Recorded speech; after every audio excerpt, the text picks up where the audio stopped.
है कि channel subscribe कर दियो, लाइक कर दियो और दर्शक जमा बुलक्कड़ हो रहे हैं, सब्सक्राइब करना ही भूल जाए।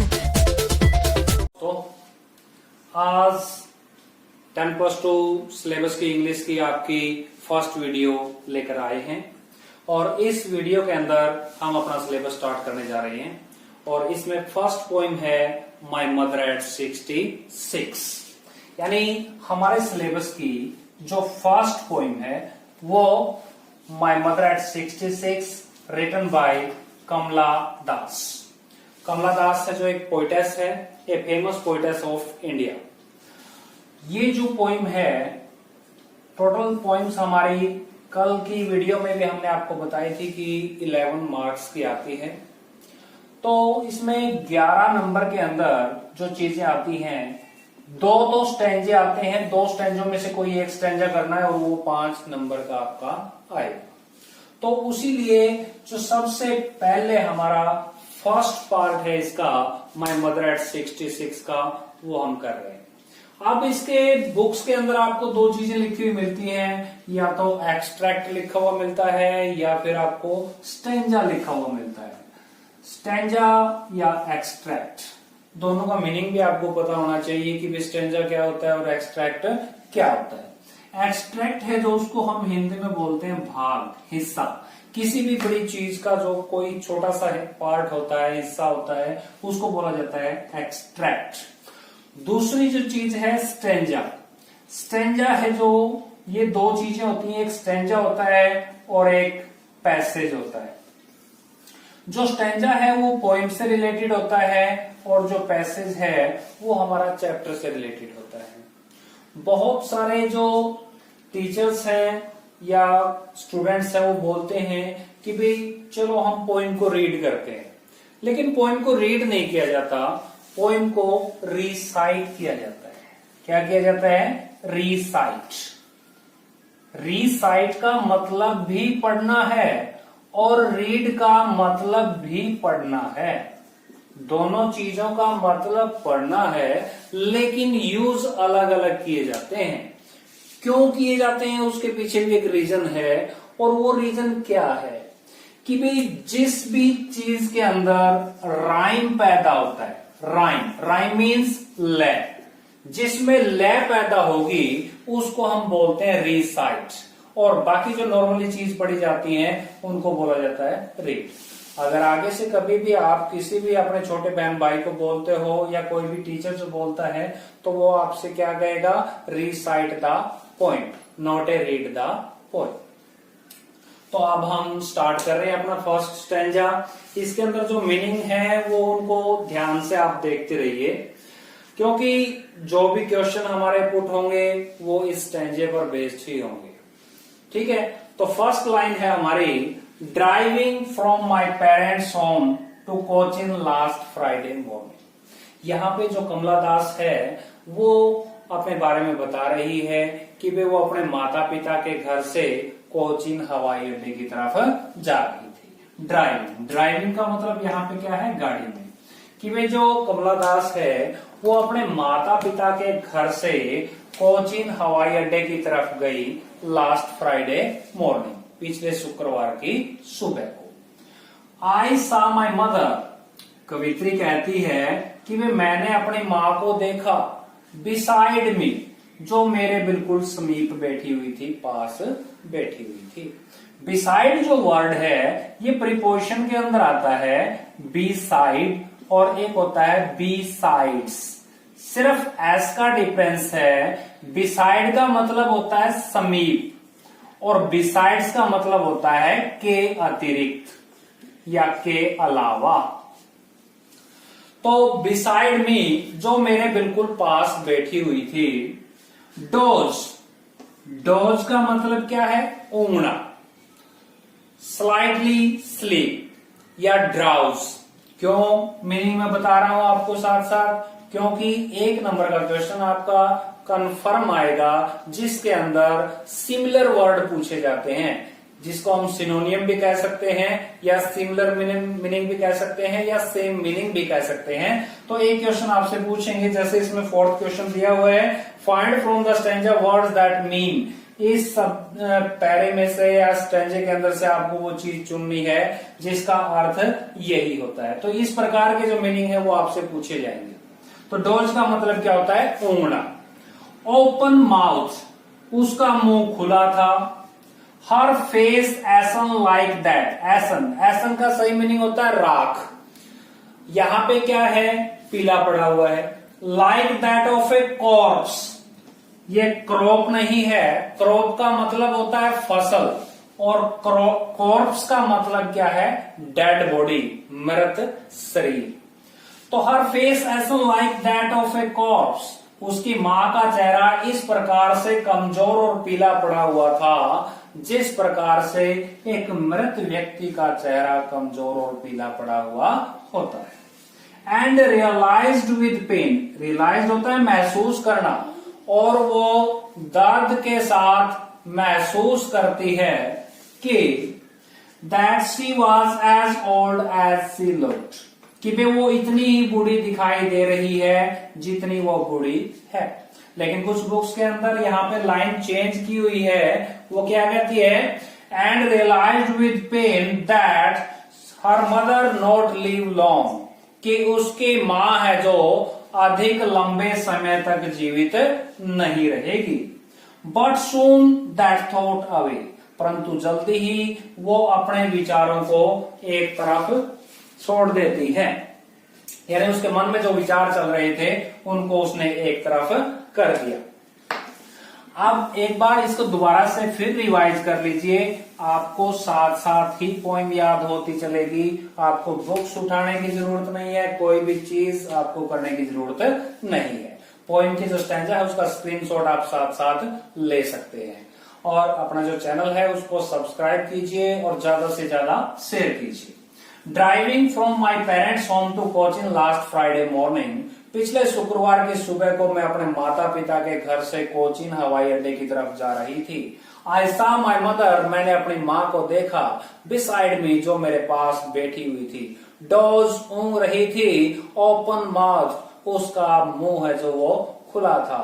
हर फेस ऐसा लाइक दैट, उसका चेहरा इस प्रकार से कमजोर और पीला पड़ा हुआ था। दैट ऑफ ए कॉर्प्स, जिस प्रकार से एक मृत शरीर का चेहरा है जो वो कमजोर और पीला पड़ा हुआ था। एंड रियलाइज्ड विद पेन, और दर्द के साथ महसूस करती है दैट की हर मदर या she was as old as she was, कि वो इतनी ही बूढ़ी दिखाई दे रही है जितनी वो बूढ़ी है। लेकिन इसके साथ साथ एक दूसरी लाइन इसके अंदर ऐड की गई है हमारे जो एनसीईआरटी की बुक है उसके अंदर, कि वे realise with pain that her mother not live long, कि उसकी माँ है जो अधिक लंबे समय तक जीवित नहीं रहेगी। But soon that thought away, परंतु वो जल्दी ही उस विचार को एक तरफ रख देती है। तो ये स्टैंजा है, इसके अंदर जो डिफिकल्ट मीनिंग जो आपके पूछे जाते हैं, एक तो होता है बिसाइड का, बिसाइड का मतलब है समीप या नजदीक। एक पूछा जाता है डोज का, डोज का मतलब होता है ऊँघना। स्लाइटली, स्लीप या ड्राउज। और रियलाइज्ड, महसूस करना, फील। एक आ गया आपका कॉर्प्स, कॉर्प्स का मतलब होता है डेड बॉडी। तो ये 3-4 मीनिंग ही इसके अंदर इंपॉर्टेंट आते हैं जो आपसे अक्सर एग्जाम के अंदर पूछे जाते हैं। अब इसके बाद इससे रिलेटेड हमारे आते हैं क्वेश्चन। अब क्वेश्चन भी इसमें 2-3 क्वेश्चन जो मैंने कल भी आपको बताए थे कि भाई एक तो हमारा नेम, किस चीज का नेम?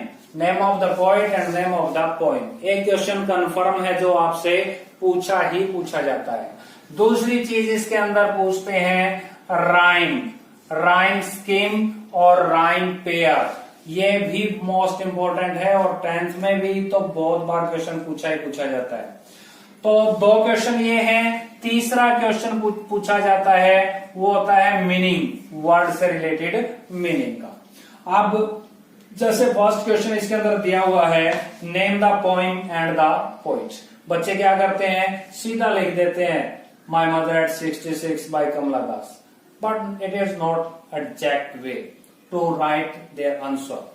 सबसे बढ़िया तरीका इसका क्या है कि वे कंप्लीट लाइन में उसका आंसर दीजिए। The name of the poem is my mother at 66 and the name of the poetess is Kamala Das. सभी बुक्स के अंदर क्या लिखा हुआ है? पोइट, लेकिन जो कमला दास है वो क्या है? पोइटेस है, नॉट ए पोइट।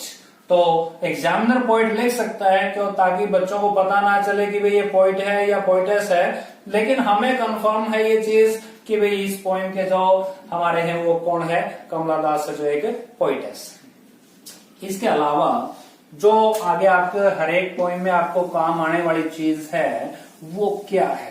सबसे मेन चीज आपकी यही आती है कि वे कोई भी जो क्वेश्चन आपसे पूछा जाता है उस क्वेश्चन का आप आंसर कैसे देते हो। ये आपके स्टैंजा के अंदर भी काम आएगा और जो पैसेज है, अनसीन पैसेज है, उनके अंदर भी काम आएगा। क्वेश्चन है जो वो 2 टाइप से ही पूछा जाता है। कैसे पूछा जाता है? फर्स्ट टाइप का जो क्वेश्चन है वो हमेशा शुरू होता है आपका हेल्पिंग वर्ब से। कोई भी जो क्वेश्चन है वो आपका किससे स्टार्ट होता है? हेल्पिंग वर्ब से। और दूसरे टाइप का जो क्वेश्चन पूछा जाता है वो स्टार्ट होता है WH परिवार से। तो आपको ज्यादा रट्टाफिकेशन करने की जरूरत नहीं है कि क्वेश्चन का आंसर क्या आएगा। आपको स्टैंजे में से आपको उसका आंसर मिल जाएगा, सिर्फ आपको लिखने का तरीका आना चाहिए कि वे वो आपको लिखना कैसे है। तो जो क्वेश्चन हेल्पिंग वर्ब से स्टार्ट होता है, चाहे कोई भी आपका क्वेश्चन है, उस क्वेश्चन का आंसर हमेशा ही यस और नो में दिया जाता है। कोई भी जो क्वेश्चन है जो हेल्पिंग वर्ब से स्टार्ट होगा उसका आंसर सिर्फ और सिर्फ यस और नो में दिया जाएगा। इसके अलावा उसका आंसर देने की हमें कोई जरूरत नहीं है। दूसरे जो क्वेश्चन है वो जो क्वेश्चन स्टार्ट होते हैं वो WH परिवार से शुरू होते हैं। अब कई बच्चे तो ऐसे होते हैं उनको यही नहीं पता होता कि क्वेश्चन में पूछा क्या गया है। हमें उन चीजों के बारे में जो वर्ड दिए होते हैं उनके बारे में हमें पता होता है, लेकिन हम ये नहीं समझ पाते कि क्वेश्चन के अंदर पूछा क्या गया है। तो क्वेश्चन के अंदर सिर्फ 5 या 6 वर्ड ही पूछे जाते हैं। उसका मीनिंग अगर आपको पता है तो आप आसानी से उन चीजों को कर सकते हैं। वो वर्ड कौन कौन से हैं एक बार देख लीजिए। जो क्वेश्चन वर्ड है हमारे उसमें आता है फर्स्ट हु मीन्स कौन। इसके बाद आता है वाई मीन्स क्यों। इसके बाद आता है हाउ मीन्स कैसे। एक वर्ड आता है वेयर मैंने कहा। एक वर्ड आता है व्हेन मीन्स कब। और एक वर्ड आता है विच, कौन सा या कौन सी। ये वर्ड आगे तो आपको ऑटोमेटिक उस क्वेश्चन का मीनिंग पता चल जाएगा। अब जैसे सेकंड क्वेश्चन आपका देखिए, where was the poetess going. इन्होंने पोइट लिखा हुआ, पोइटेस आएगा यहाँ पे। तो वेयर, अब वेयर वर्ड हमने देखा और इसका मीनिंग देखा हमने क्या है, कहा। पोइटेस का हमें पता है, गोइंग का हमें पता है, जाना होता है। तो क्वेश्चन का मीनिंग अपने आप को आपको पता चल जाएगा। Where was the poetess going, कवित्री कहां पर जा रही थी। अब ये क्वेश्चन आपको मिल गया तो इसके आंसर की आपको टेंशन ही नहीं है, क्योंकि आपने स्टैंजा पढ़ लिया है। कवित्री कहां पर जा रही है, कोचीन एयरपोर्ट की तरफ जा रही है। अब क्वेश्चन को देखिए as it is, where was the poetess going. अब हम क्वेश्चन को एक बार दोबारा से यहाँ पे लिख लेते हैं, क्योंकि इसको एक बार समझ लिया तो आपको दोबारा समझने की जरूरत नहीं है। क्या कह रहे हैं, where was the poetess going. अब ये क्वेश्चन है। अब इस क्वेश्चन के अंदर हमें क्या चीजें चाहिए जिससे हम आंसर दे दें। जब भी कोई क्वेश्चन पूछा जाता है उसके अंदर क्या होता है, क्वेश्चन वर्ड होता है, उसके बाद हेल्पिंग वर्ब होती है, उसके बाद सब्जेक्ट होता है, उसके बाद मेन वर्ब होती है, और हमें क्वेश्चन का जवाब क्या देना होता है, ऑब्जेक्ट देना होता है। अब इस क्वेश्चन को अगर हम समझ लें तो हम क्या करेंगे, सबसे पहले जब आंसर देंगे उसका हमें क्या चाहिए, सब्जेक्ट। फिर हम क्या यूज करेंगे, हेल्पिंग वर्ब। फिर हम क्या यूज करेंगे, मेन वर्ब। और हमें जो जवाब देना है वो क्या देना है, सिर्फ ऑब्जेक्ट का जवाब देना है। हमें अपने पास से तो कुछ ऐड करना ही नहीं है उसके अंदर। अब देखिए हमारा द पोइटेस हमारा सब्जेक्ट हो गया, वाज हमारी हेल्पिंग वर्ब हो गई, गोइंग हमारी मेन वर्ब हो गई। 3 चीजें तो हमें अपने आप मिल गई क्वेश्चन के अंदर ही। तो याद करने की हमें क्या जरूरत है? सब्जेक्ट हमारा लीजिए द पोइटेस, हेल्पिंग वर्ब आ गई वाज, उसके बाद मेन वर्ब आ गई गोइंग। एज इट इज लिख दिया हमने, the poetess was going. Add क्या करना है इसके अंदर? सिर्फ और सिर्फ हमें क्या ऐड करना है? ऑब्जेक्ट। तो वो कहां पर जा रही थी? कोचिंग। तो क्या आ जाएगा answer? The poetess was going to Cochin. Simple, कोई जरूरत नहीं है ज्यादा टेंशन लेने की। जिस टेंस के अंदर आपको क्वेश्चन दिया गया है उसी टेंस में आपको आंसर उसका देना है। नेक्स्ट क्वेश्चन देखिए, how did the poetess mother look? उसकी मां कैसे दिखाई दे रही थी? कमजोर दिखाई दे रही थी। तो सब्जेक्ट अपना क्या है? The poetess, the poetess mother, ये हमारा सब्जेक्ट हो गया। अब हेल्पिंग वर्ब इसमें डिड दी हुई है। डिड के साथ क्या मिलता है? हमेशा वर्ब की फर्स्ट फॉर्म। लेकिन जब आंसर में लिखेंगे अगर डिड दिया हुआ तो वर्ब की सेकंड फॉर्म में इसको कन्वर्ट कर देंगे। तो क्या हो जाएगा? Looked. The poetess mother's looked very wan and pale, जो बहुत ही कमजोर और पीली पड़ी हुई दिखाई दे रही है। नेक्स्ट है, find from the stanza words that mean. इस स्टैंजे के अंदर, पद्यांश के अंदर ये शब्द दिए हुए हैं जो इनसे मिलते जुलते हैं। फर्स्ट वर्ड क्या है? By the side of. By the side of का मतलब होता है पास में, नजदीक। तो इससे मिलता जुलता वर्ड हमारा कौन सा है? बिसाइड। नेक्स्ट वर्ड दिया हुआ है ड्राउज। ड्राउज का मतलब होता है ऊँघना। तो इससे मिलता जुलता वर्ड कौन सा है? डोज। नेक्स्ट वर्ड क्या है? Dead body. डेड बॉडी का मतलब क्या है? मृत शरीर। और उससे रिलेटेड कौन सा है? हमारा कॉर्प्स। तो इस प्रकार से आज हमारा एक स्टैंजा है जो वो कंप्लीट हो गए हैं। आज का जो मेन आपका काम रहेगा, क्वेश्चन है जो हमारे किस तरह से शुरू होते हैं, उनको आंसर हमें किस प्रकार से देना है, वो चीजें मेन रहेंगी। इसके पोइम के 2 स्टैंजे रहते हैं, वो नेक्स्ट वीडियो में हम कंप्लीट कर देंगे। अगर हमारी वीडियो पसंद आ रही है तो इसको शेयर और सब्सक्राइब जरूर करें। Thank you. अगर आपको हमारी वीडियो पसंद आए तो लाइक करें, सब्सक्राइब करें और शेयर करें।